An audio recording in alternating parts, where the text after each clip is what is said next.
6 centimetres 8 centimetres 10 centimetres భుజాలుగా గల త్రిభుజం యొక్క పరివృత్త పరిధి. ఈ కొలతలు చూస్తే అది లంబకోణ త్రిభుజం యొక్క భుజాలు. ఇది 6, ఇది 8, ఇది 10.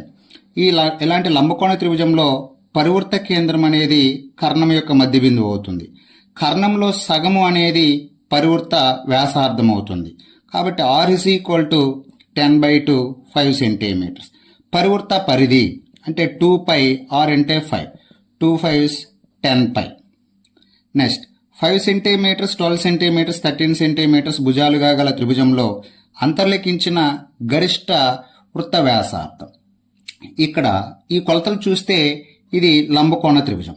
ఇది 5 సెంటీమీటర్స్ 12 సెంటీమీటర్స్ 13 సెంటీమీటర్స్.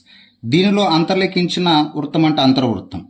ఇలాంటి లంబకోణ త్రిభుజంలో అంతర్వృత్త వ్యాసార్థం అనేది ఈ భుజాల మొత్తము మైనస్ కర్ణం అంటే 5 + 12 - 13/2.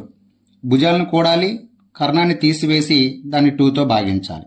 17 - 13 అంటే 4, 4/2 అంటే 2 సెంటీమీటర్స్.